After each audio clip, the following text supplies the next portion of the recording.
Budapest azért nagyon fontos nekem, mert itt születtem, ide jártam iskolába, itt vannak a barátaim, itt van a családom, magyar az anyanyelvem, itt ismerem legjobban az utcákat, de ez az otthonom.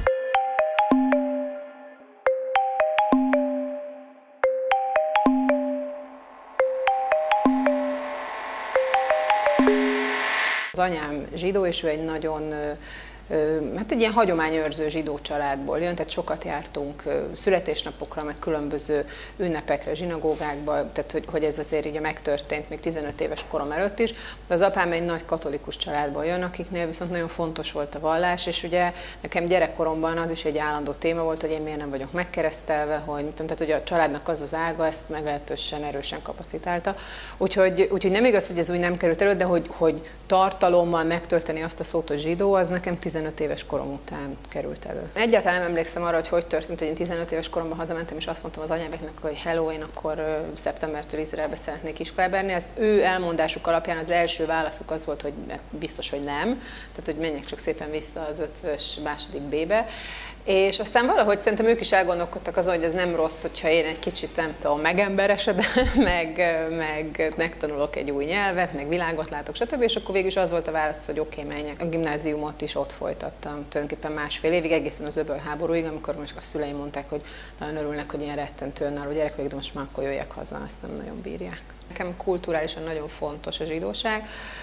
Volt időszak, tehát nagyon sok változáson is ment keresztül, ez egy ilyen hosszú út, még egyáltalán biztos, hogy a végén vagyok, tehát volt ebben vallásosabb, meg kevésbé vallásosabb, meg cionistább, meg kevésbé cionistább időszakom, és aztán ezek valahogy ugye a helyükre kerültek. Én azt hiszem, hogy mondom, hogy nekem ugye az életben való eligazodásban nagyon segít, ez olyan, mint egy másik nyelv, amit megtanulsz. Mit tudom én, hogy a holokauszt akár mennyire fontos ebben az identitásban, ugyanúgy, tehát ez egy fontos eleme, nekem a családom történetének ez egy elektronikus része, de nem meghatározó eleme az én zsidóság identitásommal. A Mózesház egy borzasztó izgalmas projekt. Azt kell róla tudni, hogy ma 3 nagyon helyes fiatal srác lakik benne itt Budapesten, akik amellett, hogy itt élnek, mint egyfajta ilyen rezervátumban, zsidó programokat szerveznek embereknek, akik erre kíváncsiak. Kulturális attaséként a munkám ugye az volt, hogy magyar kultúrát kellett közvetítenem Izraelben. Én azt gondolom, hogy ezt akkor tudja az ember jól csinálni, hogyha érti, hogy kiknek próbál közvetíteni a magyarországi kultúrából. Olyan dolgokat próbáltam kiválasztani, amik azt gondolom, hogy itthon A-kategóriás művészek vagy művészeti alkotások, és ott azoknak megpróbáltam megtalálni Izraelben a megfelelőjét, vagy azokat a pontokat, ahol ez kapcsolódik az ottani kulturális szcénához. A politikai beállítástól függően azért az emberek meglehetősen kritikusak Izraellel kapcsolatban, de hogy én azt érzem, hogy egy diaszporában élő zsidónak azért nagyjából van egy ilyen határ, ameddig így elmegy, mert hogy utána tehát hogy valahogy úgy behúzza a kéziféket ezzel kapcsolatban, és ez az izraeliek, főleg a baloldali izraeliek nem nagyon értik.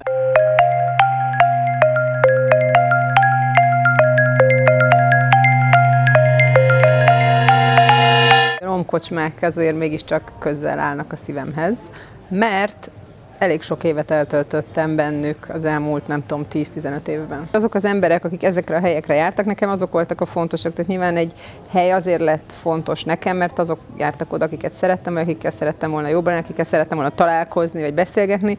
És ugye tehát több olyan hely is volt Budapesten régebben, még nem is a romkocsmákban, akár a Ráckert, ahova az ember csak úgy lement este, és aztán összefutott barátokkal, beszélgetett, aztán hazament. Tehát nem kellett megbeszélni, hogy mi itt és itt találkozunk, hanem csak egyszerűen le lehetett nézni.